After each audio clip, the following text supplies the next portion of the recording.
sometimes we do in life have good people telling you, hey, this is what you're really good at, and you should focus on what you're really good at. When teams fail to perform at a certain level, oftentimes we get called. We're working so fast and going in so many different directions. They tell us that, hey, as a leader, I'm not able to provide the insight, the leadership, and the responsiveness that my team needs. Our sentiment gathering tool, Candora, does is it actually keeps everything in the narrative, and it analyzes the insights that we provide back to leadership after we do these agentic AI-powered interviews.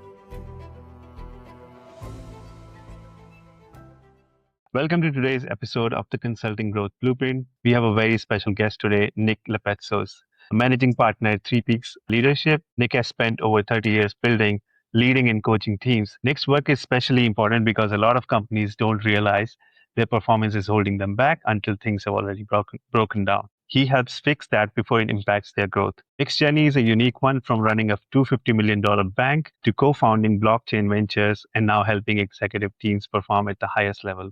Nick, welcome to the show. Great to have you here. Thank you. Great to be here. For those of you just joining the podcast, we are Truvia AI Consulting, and we specialize in helping consulting companies scale their revenue using AI-driven client acquisition systems. If you want to learn how to take your consulting business to the next level, make sure to stick around. And if you're interested in a free growth consultation, just drop the word growth in the comments. So Nick, let's start with your journey. So can you tell us about 3 Peaks? What do you do for your clients, and what made you go that route of working with 3 Peaks? Yeah, so just a little bit of background on 3 Peaks to begin with. So 3 Peaks Leadership has been in business helping clients for a little over 24 years now, specializing in improving team performance and team cohesiveness and team dynamics over that period of time for companies that range from, let's say, Fortune 1000 all the way down to well-funded startups. So my background prior to joining 3 Peaks was in financial services. I've been in the banking business for a majority of my career, and that industry changed pretty dramatically over the last 10, 15 years or so. And when I had an opportunity to think about what came next for me in my career,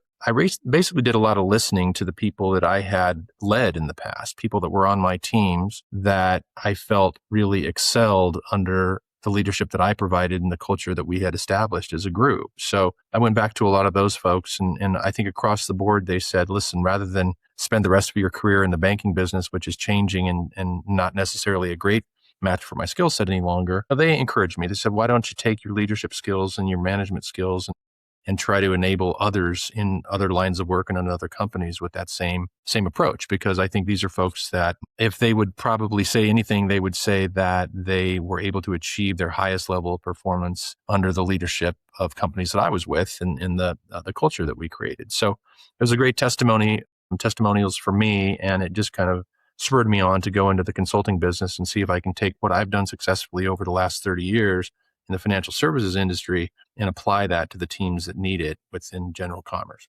Yeah, it makes sense. So what was that moment that convinced you, okay, now is the time to actually do that? Yeah, I think it was gradual. There was more than one moment, but when I realized, as I mentioned earlier, when I had good people telling me, and sometimes we do in life have good people telling you, hey, this is what you're really good at, and you should focus on what you're really good at. Because sometimes I think in life, we picture ourselves as being different than we are. So we picture ourselves as being very good in certain disciplines, and we might be average or slightly above average in those disciplines.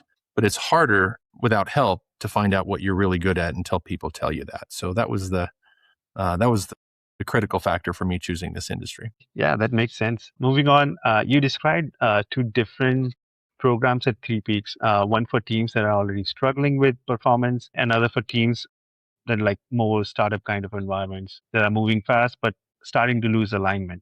So you mentioned most clients actually come to you with a mix of both. Can you walk us through what a typical engagement looks like for you on both sides? Sure. So to give you a little bit more of a description on the 2 programs you mentioned, they really serve as kind of endpoints for the spectrum on which we work. So the team's performance program that we do helps companies that have and teams that have some level of difficulty or maybe even dysfunction within the team that is keeping them from performing well. Sometimes this is not necessarily due to the individuals on the team, but it just so happens that we find situations where, let's say a team is new, a team is cobbled together through an acquisition, maybe it's been through some sort of change, a leadership change and whatnot. And so when teams fail to perform at a certain level, oftentimes we get called so that we can come in and do a program to be able to really drill down on certain individual styles and characteristics and behavior that are holding that team back. So the team performance program is more about us digging into the individuals a little bit more to try to figure out if there are behaviors there collectively, not just one individual, but collectively across the team, and bad habits that have formed that we can help correct. So we see a tremendous amount of value in doing that for our clients as well. On the other end of the spectrum, we've been approached by, let's say, CEOs that say, hey, the team that I have is very cohesive. We work very well together. We've been working together for a very long time. I don't need you to come in and do a program to tell us how we can be more cohesive and the team dynamics can improve. We're working so fast and going in so many different directions. They tell us that, hey, as a leader, I'm not able to provide the insight, the leadership, and the responsiveness that my team needs. And so what happens over time with companies that are in hyper growth mode or hyper change mode is that they become misaligned. So you've got great people, great team dynamics, but for whatever reason, over time, there's just kind of a natural degrading of that alignment. And so we do a very different program for that end of the spectrum where we're going in and trying to make sure we refer to alignment as being kind of not only the downward flow of information and directives that comes from leadership to teammates, but more importantly, an equal and opposite flow that goes from teammates and team members back up to leadership. And so when companies and when teams are misaligned, it's usually because that second step isn't in place, where there's not a great feedback mechanism to make sure that information, insights, opinions, and suggestions and so forth that are had by the folks on the team make it back to leadership. And that's what we help. I see. So it's not more of a top to down, top to the bottom issue, bottom to top. I see. I think that I was going to ask you about that. If what kind of issue that you see that causes it, misalignment? Is it lack of direction, or is it usually lack of communication from either side? So those are the symptoms when we start to see lack of responsiveness, lack of communication. But I think the cause is just there are companies out there working at a frenetic pace. We've got clients that I've got one client in mind right now, virtually every single one of their C-level executives is on a plane flying somewhere different every week. Very difficult to get them. So you can only imagine how hard it is for the CEO to really keep that team aligned properly and give them the proper information as he or she sees it. It doesn't have anything to do with intent, doesn't have anything to do with effort. It just has to do with kind of a natural process that we go through in companies. When you're working at a frenetic pace, things are going to become misaligned. And we work sure that that gets fixed. Makes sense. Okay, so moving on, I think one thing you mentioned that stood out, most leaders, they don't think they need to bring external help when they're struggling. They try to solve it themselves, and by the time they call you, things have already broken down. Why do you think that delay happens? What is the mindset that needs to be shifted to actually reach out to you before things break down? Yeah. So just to reiterate, a lot of the calls that we get when we hear from a prospect in the very first time we hear from a prospect is when there's a problem that they can't solve. So it might take the form of a CEO calling us and saying, hey, listen, I've got one team under my responsibility that isn't performing like I'd like them to, and I've worked with them for a year and still can't get them where I need them to be. There can be a level of frustration that finally builds up that has them saying, hey, I need help because I can't fix this team on my own. So I think we work with a lot of leaders who have a great deal of pride in their ability to fix those teams and lead and manage those teams, which is fantastic. That's what we want. But every now and then they come to a realization that it would be an external party that can really get to the bottom of what's going on. So remember, as an external party, we're able to get more candid and frank discussions going with the teams than anybody on the inside would be able to. We're also able, though, to challenge people like nobody on the inside can really challenge them. That includes team leaders. So if some of the dysfunction that we see is in relation to some very powerful people, we as external parties who are not necessarily dependent upon a paycheck from them, we can ask the tough questions and we can challenge those people to become better. And I think that's just true of any external party. That's why you call an external third party in, is because they can do some things that you really can't. It doesn't have anything to do with the fact that we have skills beyond what their HR teams have. That's quite the opposite. But as an external party, we're able to just make more progress than they are. Right. It's a different perspective that you bring. So, yeah. And do you think this is like an industry-wide issue, or do you see that like certain kind of companies or certain kind of industry? No specific industries. I will tell you that we service companies from across a spectrum of industries, and we have over the course of our history. Anytime that there is leadership and team members, those teams could eventually emerge to the point where they need a company like ours to come in and help them get back on pace for where they need to be. So we are agnostic when it comes to the companies we work for. We're far more interested in making sure that we've got the leader on board, because leadership is so important for us. If we have buy-in from the leader and they're telling us, hey, I really want this team to work and I really want this team to be as productive as possible, can you come help me achieve that? Then that's an easy yes for us. If we get approached by someone who tells us that the leader may not be fully bought into having external help, there's some additional discussions that we have, because we just can't get started with an engagement unless we have sponsorship from a leader who says that I want this help and I think you can provide it for us. Yeah, it makes sense. I think if the leader is not bought in. So who typically like reaches you out? I can, in the pre-work, before we start our sessions and before we start our programs, we're always in touch with both the C-level, hopefully the CEO, but the C-level person who's sponsoring the engagement, as well as the appointed person from human resources, usually the chief human resources officer. So we spend a lot of time pre-session working with them to hopefully understand what the challenges are with their teams. Sometimes we get that call from the CEO. Sometimes we get it from the chief human resources officer, but we're always introduced to both as kind of that pre-session team that we work with to make sure we've got the curriculum just the way we want it. Okay, makes sense. Makes sense. So moving on, during our last discussion, you specifically mentioned that AI-powered organizational sentiment tool that you are building that goes beyond like traditional surveys and actually captures honest, detailed feedback from different teams. So can you walk us through how it works? What makes it different from how companies typically gather this kind of insight? Yeah, absolutely. Thank you. So our sentiment gathering tool, we refer to that as our Candora tool. That is the proprietary tool that we've built with the help of some AI providers. And it really, if you want to think of it this way, it really evolutionizes the process of gathering feedback from a team. All of us that have been in the workforce for a certain period of time have done an untold number of surveys and employee engagement surveys and so forth. And we don't try to position ourselves as the replacement for those, but we try to position ourselves as being a better version of what those do. So if you think about it, all the data that's collected in employee engagement surveys has to be really up to this point before AI has really evolved. Those employee engagement surveys have to be quantifiable. You have to put down on the survey whether you consider the company to be a 1 or a 7 or anywhere in between on the scale. You do a lot of ratings, you do a lot of preferences and so forth. And that's simply because over time we needed to put that into a quantitative perspective. What our AI tool, Candora, does is it actually keeps everything in the narrative. It keeps everything in a qualitative space, and it analyzes that in a qualitative way. So the insights that we provide back to leadership after we do these agentic AI-powered interviews, with each one of their team members, is more storytelling. It's our ability to gather from all the people within the team what their stories are about what's going right and what's going wrong with the company or the team.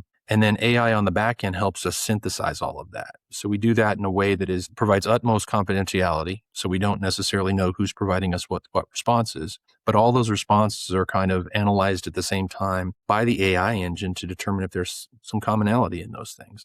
And that commonality then is kind of measured against what's important and what's not important to the company. That provides us the insights that then we go back personally to leadership with.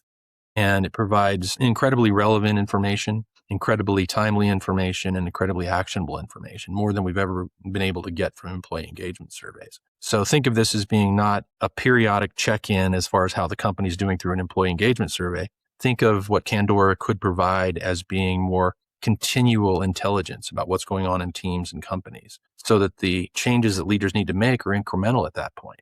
They don't find themselves having to do big reorganizations or having to do big restructurings. They're making those changes to their teams and their leadership incrementally over a period of weeks rather than every 6 months or every 2 years. See, that makes sense. I think that's interesting. As you mentioned, it's mostly anonymous. No one knows like who is giving that feedback or interview. But in that case, how difficult it is to find out how honest those conversations or feedbacks are. Yeah, so there are 2 checks for us.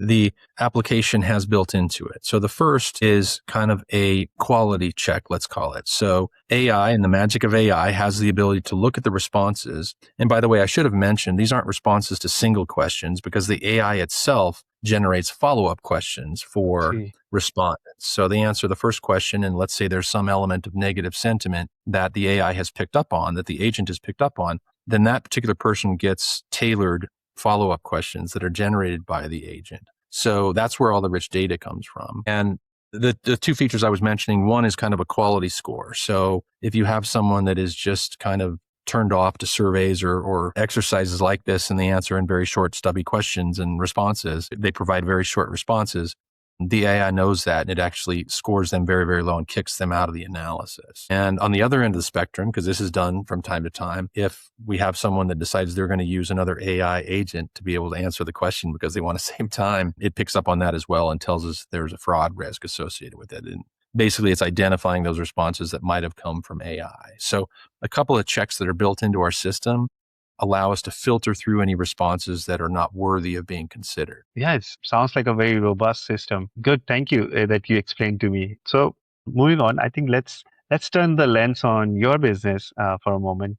You mentioned about half your time on business development and bringing on like half of time you spend on like business development and bringing on new clients. So where is Three Peaks now? Are you looking to actively grow? Are you looking to scale the client base? Or are you more focused on like building out products like the one you just mentioned, AI sentiment tool? Yeah, so I think the way we look at growth is always by clients that we're servicing. And of course, that generates more clients, generates more revenue. But we're really not focused on selling as much as we are focused on providing value. And I think that's an important distinction for a lot of companies that are our size, is that we have to look for ways to provide just the right amount of value for each client, which may be different from from one to the next.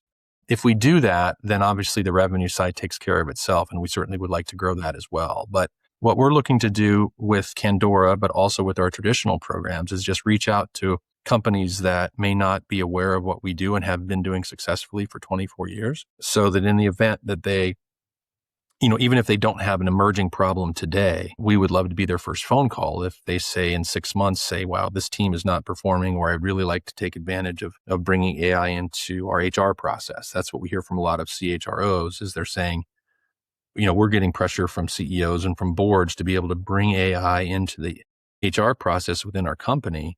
But we only want to do that in a way that is adopted well by the team, but also is safe and provides them some security when they interact with it. So that's what we think Candora does. And that's why we're trying to, to roll that out to as many of our clients as possible. I see. So you do like a value first, then I think the clients that you already mentioned that they will follow that. But I was thinking more of like, is there like an education part also to educate clients, like if they need your services or the solution that you are offering? Yeah. So obviously, one thing that should be mentioned, I guess I should have probably mentioned this earlier, is that one of the differentiators about Three Peaks is that we are not curriculum focused per se. So there's never a session with Three Peaks where you're going to sit down and I'm going to hand you a book and we're going to say, turn to page 1, and we're going to go through lesson 1 and page 2 and lesson 2.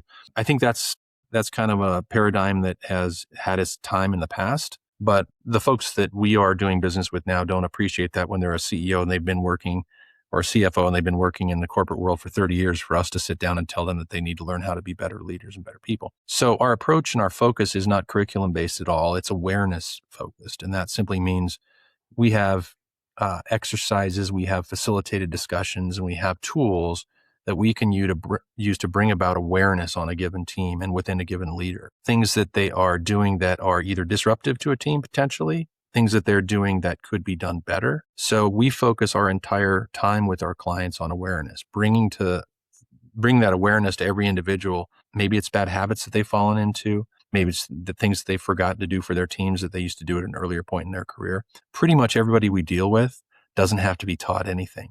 They just have to be reminded of the skills and behaviors and characteristics that make for great leadership and make for great teams. Yeah, more of like inspiration led. Okay, I see. So I think we already talked about your growth. So looking ahead, where do you think that you want Three Peaks to be in like next 6 to 12 months, and what does the next level look like for you? Yeah. So, I mean, we have a longer horizon than that. Obviously, we bought into a strategy that has the company growing gradually over time with the number of clients, and also that would result in revenue. So we're not necessarily looking to bring on the overhead that might allow us to double in size over the next year, but we certainly like to grow 10 to 15% over the next year if it comes to both number of clients as well as revenue. As well as everything. Okay, I see that. Yeah, perfect. Sounds like it's good that I think we can move on to one more question, I think, before we wrap up. So it sounds like you have an incredible journey so far, from building banks to fintech companies and now helping like executive teams perform at the highest level. But you touched on reaching, like you already mentioned, reaching more like CHROs and CEOs and getting companies to act before things break down. I think we already touched on that as well. So suppose if you like had a magic wand to fix one thing about how you get in front of the right companies before things start breaking down, what would that be? I think the magic fix, which is I don't have a solution for at this point, and that is just the in-person connection that we would have with either CHROs or CEOs, because I don't think there's any product that necessarily sells itself. But when we're able to develop a relationship with people that are decision makers, it doesn't take very long for them to understand that they need what we do and they need what, firms like us do around the country. There's just that, you mentioned it earlier, there's that jumping off point between when someone says, I can do this on my own and I can lead this team on my own to better heights. And then there's a point at which they realize I don't have the time to do it myself. I've got to come and get some external help. So easing that process, easing that transition, and being able to tell potential clients and prospects, don't wait. Call us now. We will certainly tell you if we think it's not right for us or if the program isn't going to work for you. But if they were to get a hold of us a little sooner and respond to us a little sooner, I think we would all be better off because we would certainly be able to tell them how we could help. And I think that would go a long way towards adding value for them. Right. Makes sense. So before we wrap up, for anyone listening who's a team leader and knows they could be performing better, where can they find you? And what's the best way to connect? Sure. Best way, well, first of all, I'll tell you where to find us on the web. That is, it's at www.3-peaks.com. That's our website, 3-peaks.com. And then I can give you an email address as well. And I am happy to do that. So my email address is first.last name. So it's Nick, Nick, Lepetsos. That's 3, the number 3, that is 3-peaks, PEAKS.com. Perfect.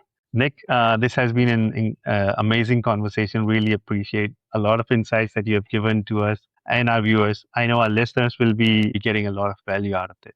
So especially the idea like you have mentioned about your tool, like how it can actually transform the whole, like how to find like these problems with the teams or these inconsistencies with the teams or maybe like some issues beforehand. So I think that will really help the HRs and CHROs and before things start breaking down. So thanks a lot for like enlightening us with a lot of these insights. So I thank you again for being on the Consulting Growth Blueprint podcast. Thank you. So Thank you. It's been a pleasure and a pleasure talking to you. Thanks so much.